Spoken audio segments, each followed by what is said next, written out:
औज़ुबिल्लाहिमिनश्शैतानिर्रजीम बिस्मिल्लाहिर्रहमानिर्रहीम। अस्सलाम वालेकुम दोस्तों, मैं हूं मोहसिन रज़ा और आप लोग देख रहे हैं 24 आवर 7 टीचर्स ऑनलाइन। दोस्तों, क्लास चल रही है हमारी कंप्यूटिंग की और आज उस सीरीज़ का हमारा 7वां लेक्चर है। दोस्तों, आज की क्लास में हम लोग बात करने वाले हैं डेटा कंप्रेशन के हवाले से और डेटा मैनिपुलेशन के हवाले से। क्लास शुरू करने से पहले दोस्तों, मेरी तमाम दोस्तों से गुजारिश है कि जिन दोस्तों ने अभी तक मेरा चैनल सब्सक्राइब नहीं किया वो जल्दी से मेरा चैनल सब्सक्राइब कर लें, ताकि हर आने वाली मेरी वीडियो, हर आने वाला मेरा लेक्चर आप लोगों तक पहुंच सके और आप उससे सीख सकें। दोस्तों, हम सबसे पहले ये देख लेते हैं कि हमने अपनी पिछली क्लास के अंदर क्या पढ़ा था। दोस्तों, पिछली क्लास के अंदर हम लोगों ने बात की थी बाइनरी रिप्रेजेंटेशन की। उस हवाले से मैंने आपको सिखाया था कि बाइनरी हम एडिशन कैसे करते हैं। बाइनरी जब हमारे पास फ्रैक्शन या डेसिमल के अंदर पॉइंट्स की सूरत में हमारे पास बाइनरी रिप्रेजेंटेशन हो तो उसकी एडिशन हम कैसे करते हैं। उसके साथ ही हमने बाइनरी नेगेटिव एडिशन की भी बात की थी कि अगर हमारे नंबर जो हैं वो नेगेटिव हों तो वो कैसे हम ऐड करते हैं। उसके साथ ही हम लोगों ने एक्सेस नोटेशन की बात की थी और आखिर में मैंने आपको फ्लोटिंग पॉइंट नोटेशन के हवाले से बताया था और एक्सरसाइज भी दी थी। मुझे उम्मीद है कि सारे दोस्तों ने जो है वो एक्सरसाइज कर ली होगी। दोस्तों, अगर आप साथ साथ ही ये एक्सरसाइजेस करते जाएंगे तो इंशाल्लाह मैं पूरे यकीन के साथ कह सकता हूँ कि आपको इंशाल्लाह कंप्यूटिंग की समझ आ रही होगी। दोस्तों, आज की क्लास जो है वो मैंने आपको जैसे पहले बताया है कि हम बात करेंगे डेटा कंप्रेशन के हवाले से और इसमें हम देखेंगे कि हमारे पास जो डिफरेंट टाइप्स ऑफ डेटा है, जैसे इमेजेस हैं, जैसे हमारे पास ऑडियो की शक्ल में डेटा है, जैसे हमारे पास वीडियो की शक्ल में डेटा है या टेक्स्ट की शक्ल में डेटा है। इस सारे डेटा को जो मुख्तलिफ किस्म का है, इस सारे डेटा को हम कंप्रेस कैसे करेंगे, इसका साइज कैसे रिड्यूस करेंगे। उसके बाद हम लोग बात करेंगे डेटा मैनिपुलेशन की। मैनिपुलेशन में हम देखेंगे कि डेटा मैनिपुलेशन सबसे पहले तो ये देखेंगे कि होता क्या है। उसके बाद हम सीपीयू देखेंगे, आर्किटेक्चर इंस्ट्रक्शंस के हवाले से। उसके साथ ही हम ये भी देखेंगे कि इंस्ट्रक्शंस की हमारे पास कितनी किस्म की अक़साम है और आखिर में हम देखेंगे कि हमारे पास जो इंस्ट्रक्शंस हैं उनकी वर्किंग कैसे होती है। तो चलिए दोस्तों, हम आज की अपनी क्लास शुरू करते हैं और सबसे पहले ये देखते हैं कि हमारा जो आज की क्लास का टॉपिक है डेटा कंप्रेशन, इससे क्या मुराद है। तो data compression, the process of reducing the size of data file is often refer to data compression. जब हम अपनी किसी भी डेटा फाइल का, that is in the shape of text, that is in the shape of image, that is in the shape of audio और video, if we are reducing the size of that data, it means कि we are compressing that data। अब इसमें भी हमारे पास जो है आगे, in single processing data compression mean encoding information using fewer bits than the original representation। इसमें हम क्या करते हैं, हमारे पास फॉर एग्जांपल के 16 बिट्स का कुछ डेटा है। When we are using the data compression technique, it means that we are encoding that information from 32 bits into 16 bit, कि हम उसको 16 बिट के अंदर जो है वो कंप्यूटर में। इसका फायदा क्या, इसका फायदा ये है कि हमारे जो रिसोर्सेज हैं, हमारे कंप्यूटर की जो मेमोरी है वो कम यूज होगी। अब हमारे पास दो टेक्निक हैं टू कंप्रेस द डेटा। वो कौन कौन सी हैं, एक लॉसी टेक्निक है, एक लॉसलेस टेक्निक है। अब इन दोनों के अंदर फर्क क्या है।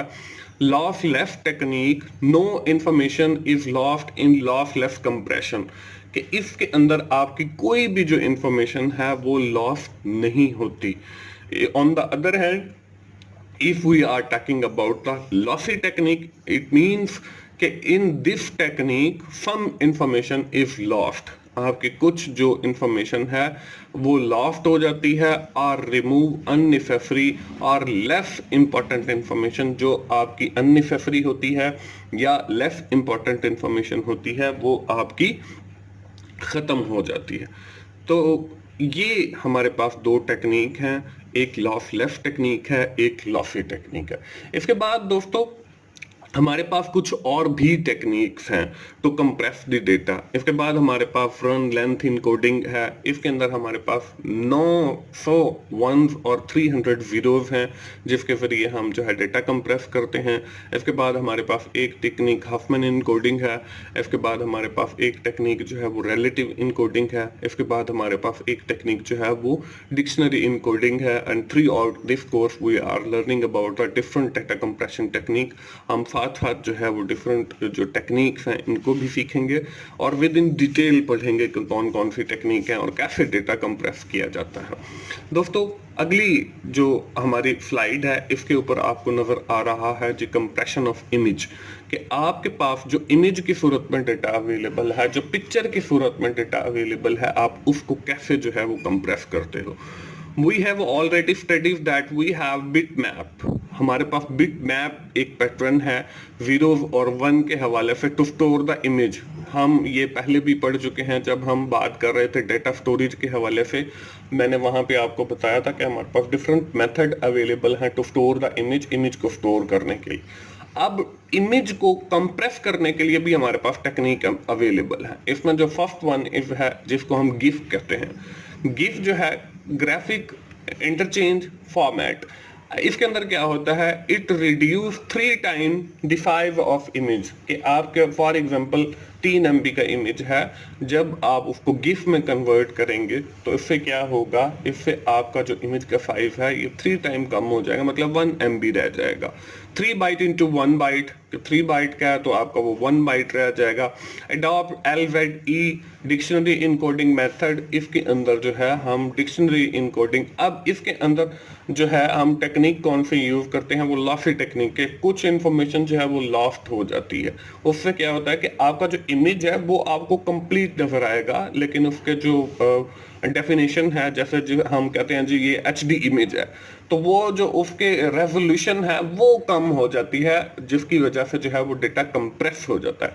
इसके अंदर जो हम स्कीम यूज करते हैं वो मैंने आपको पहले भी बताया कि डिक्शनरी इनकोडिंग स्कीम यूज करते हैं। जैसे आपको स्क्रीन के ऊपर अब नजर आ रहा है XYZ XYZ XYZ XYZ, हमने जो है ये फॉर एग्जांपल हमारे पास एक इमेज है। अब हम इसको स्टोर करने के लिए क्या करेंगे, हम सबसे पहले जो है XYZ की जगह पे नंबर मतलब 1 2 3 स्टोर किया, उसके बाद एक स्पेस है उसकी जगह पे 4 आ गया। उसके बाद जो है आगे जो सेम पैटर्न दिया हुआ है XYZ का, तो अब हम XYZ की जगह पे एक नंबर जिसको हम 5 कह रहे हैं वो स्टोर करवा दिया, उसके बाद फिर स्पेस है तो 4 आ गया। अब देखें कि हम जहां पर भी XYZ आएगा तो वहां पे हम एक नंबर 5 को स्टोर करेंगे, और फिर स्पेस है तो 4 आ गया, और फिर XYZ है तो 5 आ गया, और इसी तरह ऑनवर्ड चलता जाएगा जहां पे ये नंबर होंगे।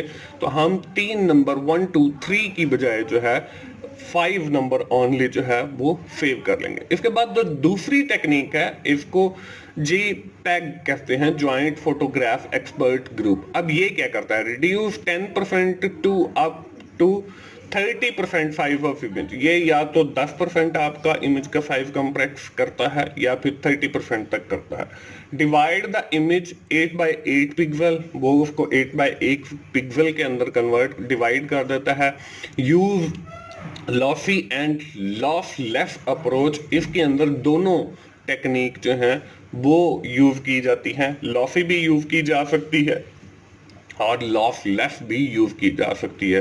ह्यूमन कैन नॉट जज दी रिडक्शन। अब इंसानी आंख जो है वो उस रिडक्शन को, जैसे मैंने आपको पहले भी बताया कि एक HD इमेज है और हमने उसको JPEG के अंदर जो है वो कन्वर्ट कर दिया है, तो उससे हमारा इमेज में कोई फर्क नहीं आएगा, बल्कि उसकी जो रेजोल्यूशन है या जो उसके कलर है वो डिम हो जाएंगे। लेकिन इंसानी आंख जो है वो उनको जज नहीं कर सकेगी कि इसी जो है ये डेटा कंप्रेस हुआ है या इसका साइज कम हुआ। इसके बाद दोस्तों हमारे पास अगला जो है वो है compression of audio and video, के हमारे पास जो डेटा अवेलेबल है ऑडियो की सूरत में और वीडियो को, उसको कैसे कंप्रेस करते हैं। इसके भी हमारे पास डिफरेंट मेथड्स अवेलेबल हैं इसको सेव करने के। इसमें पहला जो है वो MPEG है, motion picture expert lead by ISO। ISO जो है वो एक ऑर्गेनाइजेशन है उन्होंने ये मतलब मेथड दिया है, यूज कंप्रेशन एचडी वीडियो, कि जो हमारी एचडी वीडियो होती हैं हम उनको कंप्रेस करने के लिए ये मेथड यूज करते हैं ताकि उसका साइज कम हो। यूज फॉर वीडियो कॉन्फ्रेंसिंग, हम ये जो टेक्निक है एमपेग वाली, इसको हम वीडियो कॉन्फ्रेंसिंग के लिए भी यूज करते हैं। Use frame to compress videos, हम डिफरेंट फ्रेम यूज करते हैं, मतलब वो आपके फ्रेम्स बना देगा। अब एक वीडियो है उसके 100 फ्रेम्स बना दिए हैं, तो इट मींस के this video is converted into the 100 picture या 100 फ्रेम्स, और फिर वो कंप्रेस की जाएगी।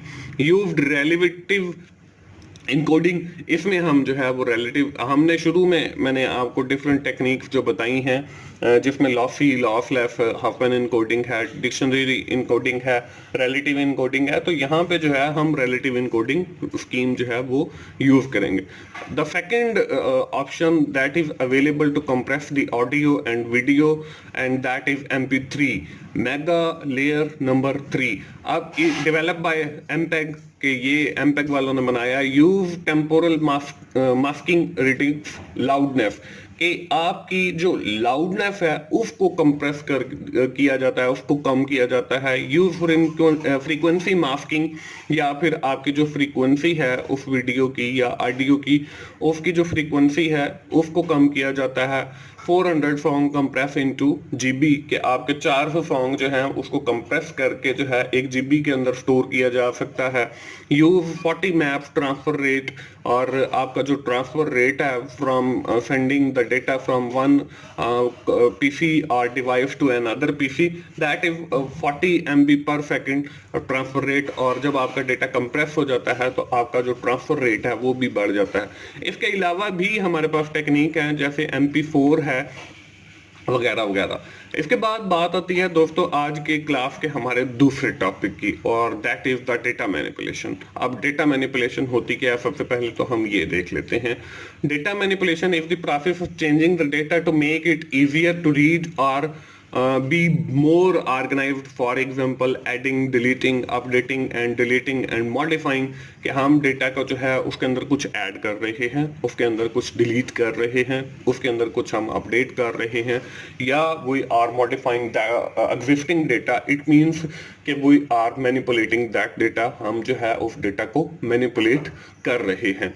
इसके बाद दोस्तों data manipulation is performed by CPU, central processing unit, कि आपकी ये जो डेटा परफॉर्म मैनिपुलेशन है ये आपका CPU परफॉर्म करता है, जिसको हम सेंट्रल प्रोसेसिंग यूनिट भी कहते हैं और प्रोसेसर भी कहते हैं।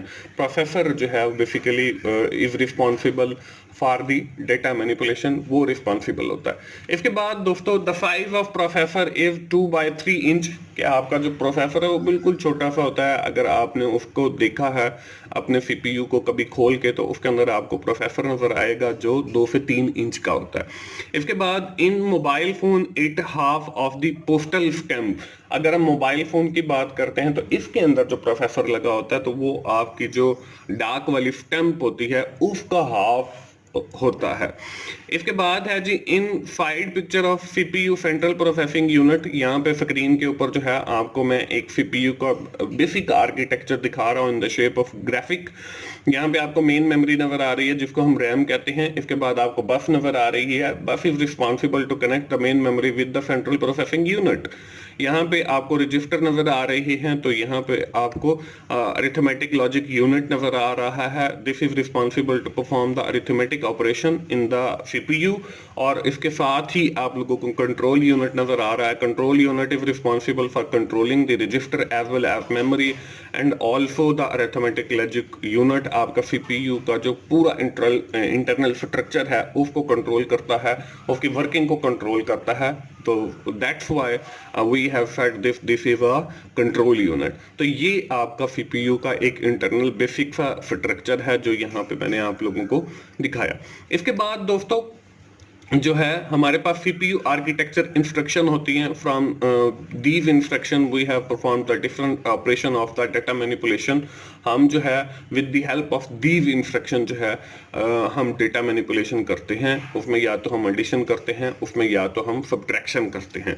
अब इन इंस्ट्रक्शन के अंदर हमारे पास दो तीन किस्म की इंस्ट्रक्शन है। इसमें RISC reduction instruction set computer, पहली जो इंस्ट्रक्शन है उसको हम रिडक्शन इंस्ट्रक्शन सेट कंप्यूटर कह रहे हैं। Execute minimum set of instruction, ये एग्जीक्यूट करता है minimum set of instruction. Machine is fast, in instruction को चलाने के लिए हमारे पास जो पीसी होता है या मशीन होती है उसकी जो स्पीड है वो बहुत फास्ट होती है। मशीन इज लेस एक्सपेंसिव और उसकी जो कॉस्ट है वो भी कम होती है। इसके साथ ही हमारे पास दूसरी जो इंस्ट्रक्शन की टेक्निक है दैट इज नोन एज सिफ, FCISC complex instruction set computer. अब ये कंप्यूटर क्या करता है, it execute the large complex instruction. जो आपके पास बहुत बड़ी बड़ी इंस्ट्रक्शन होती हैं या ज्यादा इंस्ट्रक्शन होती हैं उनको एग्जीक्यूट करता है। मशीन इज फास्ट और मशीन इज एक्सपेंसिव, ये भी फास्ट होती है लेकिन थोड़ी सी एक्सपेंसिव भी होती है। इसके साथ दोस्तों हमारे पास ये जो CISC है that is developed by the FIC Intel processor जो हैं जिन मशीन में लगा हुआ है वो CISC ने डेवलप किए हैं। और उसके बाद जो हमारे पावर पीसी हैं that is developed by RISC reduction instruction set computer वालों ने डेवलप की हैं। इसके साथ ही दोस्तों हमारी जो है कुछ इंस्ट्रक्शन की कैटेगरीज होती हैं। अब इसके अंदर तीन जो है वो मेन कैटेगरीज हैं। फर्स्ट जो है डेटा ट्रांसफर ग्रुप है।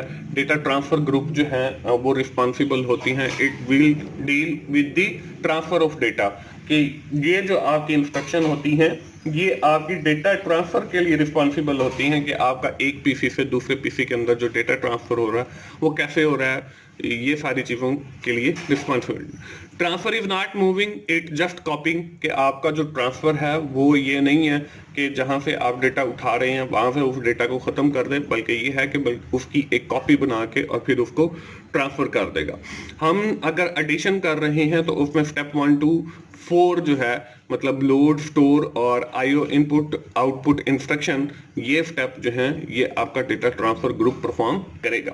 इसके साथ ही आपका अरिथमेटिक लॉजिक यूनिट ग्रुप है, ये क्या करता है, request the ALU arithmetic logic unit. अभी हमने जब CPU का इंटरनल आर्किटेक्चर देख रहे थे तो वहां पे मैंने आपको बताया it perform the arithmetic operation, addition, subtraction, division, multiplication, modulus, ये सारे परफॉर्म करता है। और स्टेप नंबर, अगर हम एडिशन कर रहे हैं तो उसमें जो स्टेप नंबर 3 है that is the logic group instruction. Boolean operator perform, इसके जरिए आपके बुलियन ऑपरेटर एंड है, और है, XOR है, नॉट, ये सारे परफॉर्म किए जाते हैं।